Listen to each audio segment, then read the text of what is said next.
ایک بستی ایسی تھی کہ جہاں کے لوگ جھوٹ بولنے کے عادی تھے۔ وہ لوگ ہمیشہ بلا وجہ جھوٹ بولتے تھے اور اگر کوئی معاملہ پیش آتا تو جھوٹی گواہی دیتے۔ ان کو یہ احساس نہ ہوتا کہ وہ جھوٹ بول رہے ہیں اور اس کے کیا اثرات ہوتے ہیں۔ اس بستی میں ایک شخص نے ایک عورت سے نکاح کیا اور اس کے ساتھ زندگی گزارنے لگا۔ چند ماہ اور سال بعد ان دونوں میاں بیوی کا آپس میں جھگڑا ہو گیا۔ جھگڑا ہونے کی وجہ کوئی زیادہ بڑی نہیں تھی، لیکن شوہر نے اس عورت کو گھر سے نکال دیا۔ جب عورت گھر سے نکلی تو اس کے لیے فیصلہ کرنا کہ وہ کہاں جائے بہت مشکل ہو رہا تھا۔ وہ ایک قاضی کے پاس گئی اور قاضی سے کہا کہ میں نے اس طرح فلاں شخص سے نکاح کیا تھا اور وہ مجھے آج طلاق دے دیا ہے، لیکن میرے لیے کوئی جائیداد یا کوئی حصہ مجھے نہیں دے رہا، آپ اس کا فیصلہ کریں۔ قاضی نے دیکھا کہ اس علاقے کے لوگ تو جھوٹ بولنے میں ماہر ہیں اور ان کو یہ احساس نہیں ہوتا کہ وہ جھوٹ بول رہے ہیں۔ آخر اس بستی کا فیصلہ کیسے کیا جائے؟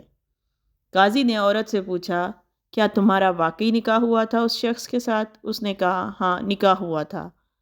اس نے کہا کہ کیا اس نکاح کے کوئی گواہ موجود ہیں؟ عورت نے کہا، جی ہاں، 2 مرد ہیں، ان کا یہ نام ہے، ان کو بلایا جائے اور ان کی گواہی لی جائے، وہ ہمارے نکاح میں گواہ تھے۔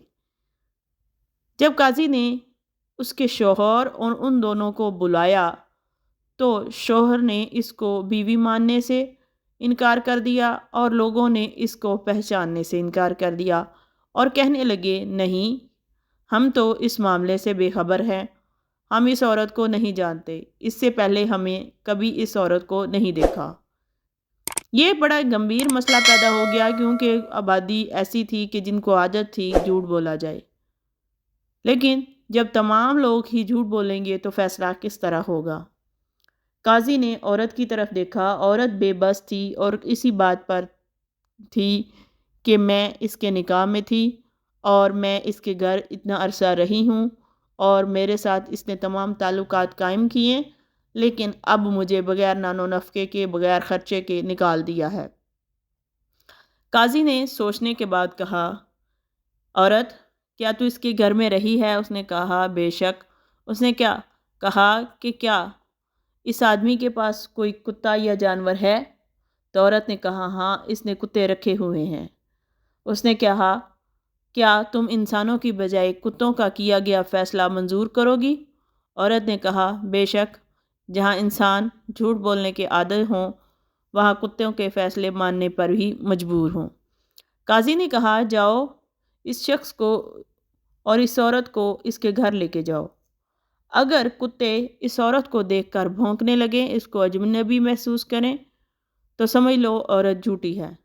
لیکن اگر عورت گھر میں داخل ہوتی ہے اور کتے اس کے پاؤں لپکتے ہیں اور اس کے ارد گرد گھومتے ہیں اور خوش ہوتے ہیں کہ مالکن آ گئی ہے، تو اس کا مطلب ہے یہ عورت اس گھر میں رہی ہے اور اس گھر کی مالکن ہے۔ جب قاضی نے اپنا یہ فیصلہ دیا تو اس نے دیکھا کہ وہ دونوں آدمی بھی اور شوہر کا رنگ فک ہو گیا ہے اور وہ گھبرا گئے ہیں اور عورت خوش اور مطمئن ہے۔ تب یہ جان لیا گیا کہ یہ لوگ جھوٹ بول رہے ہیں۔ عورت کو اس کے گھر لے جایا گیا، کتوں نے فوراً اس کے پاؤں چاٹے اور اس کے ارد گرد خوش ہونے لگے اور کچھ کھانے کے لیے مانگنے لگے۔ عورت نے ان کو کھانے کو دیا تو کتے خوش ہو گئے۔ اس طرح اس فیصلے کا گواہ کتا تھا، تو کتوں کی گواہی کو زیادہ مقبولیت ملی انسانوں کی گواہی میں۔ جہاں معاشرے میں لوگ جھوٹ کو سچ اور سچ کو جھوٹ بولنے میں عادی ہو جائیں تو وہاں کے فیصلے کتے ہی کیا کرتے ہیں۔